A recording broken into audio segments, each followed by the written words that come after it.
Back to news. Everest అధిరోహణకు నేపాల్ వెళ్లిన హైదరాబాద్కు చెందిన యువతి భూకంపంలో చిక్కుకుని గల్లంతైంది. నీలిమకు సంబంధించిన సమాచారం తెలియకపోవడంతో ఆమె తల్లిదండ్రులు ఆందోళన చెందుతున్నారు. బెంగళూరుకు చెందిన అంతర్జాతీయ సంస్థ వీర్ అంబులెన్స్ ఎవరెస్ట్ శిఖరాన్ని అధిరోహించేందుకు వివిధ దేశాలకు చెందిన 21 మందితో సాహస బృందాన్ని ఎంపిక చేసింది.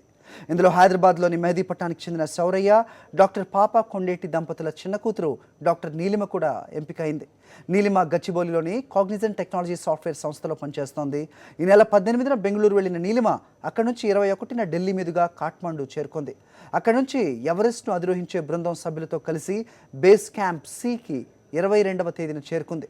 అక్కడి నుంచి తల్లికి ఫోన్ చేసిన నీలిమ తాము ఎవరెస్ట్పై 4600 మీటర్ల ఎత్తుకు చేరినట్లు చెప్పింది. ఏదైనా అవసరం ఉంటే ఫోన్ చేయడానికి అత్యవసర నంబర్ కూడా ఇచ్చింది. అంతే. అప్పటి నుంచి నీలిమకు సంబంధించి ఎలాంటి ఆచూకీ లేదు. ఆమె దగ్గర నుంచి తిరిగి ఎలాంటి ఫోన్ లేదు. హైదరాబాద్ నుంచి ఫోన్ చేస్తే కలవటం లేదు.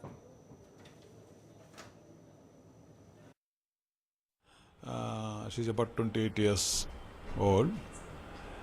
She left Hyderabad on 18th evening, and on 19th she left to Kathmandu from Delhi. While going to Kathmandu, she sent a photo from flight cockpit. That's the last photo I received.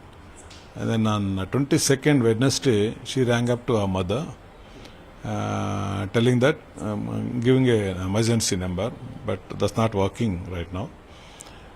Telling that she is about 4,600 meters above sea level.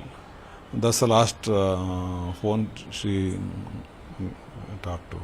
Veer ambulance అని ఒక agency ద్వారా వీళ్ళు వెళ్ళారు. Bengaluru based agency ద్వారా 14 రోజుల trip అనమాట ఇది. So యాక్చువల్గా ఇప్పుడు ఇంకా బేస్ క్యాంప్ దాకా వెళ్ళలేదంట ఈమె. డెంగ్చో అనే విలేజ్కి అక్కడ ఉన్నదని ఇంకొక 4 డేస్లో బేస్ క్యాంప్కి వెళ్తుందని చెప్పి ఏజెన్సీ వాళ్ళు చెప్తున్నారు. సో బేస్ క్యాంప్లో చాలా ఘోరాలు జరిగాయని విన్నాము. కాబట్టి ఈ ప్లేస్ సేఫ్ అని చెప్తున్నారు. మరి సో ఏజెన్సీ చెప్పిన దాన్ని బట్టి ఆమె అక్కడ వాళ్ళ టీం అంతా కూడా సేఫ్ ఉంది అని వాళ్ళకి వచ్చిన మెసేజ్ అది. వాళ్ళ గైడ్ వచ్చి బయటకు వచ్చి వేరే ఫోన్ చేశాడు అని చెప్తున్నారు వాళ్ళు.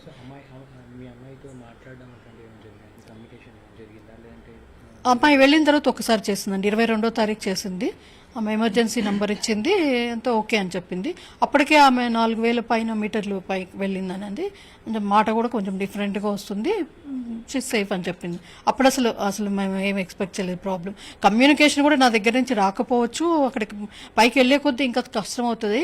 ఎక్కడన్నా ఇట్లా ఎమర్జెన్సీ ఉంటే చేస్తాను అని అన్నది. జస్ట్ వాళ్ళు టచ్లో ఉండడం కోసం చేస్తాను అన్నది.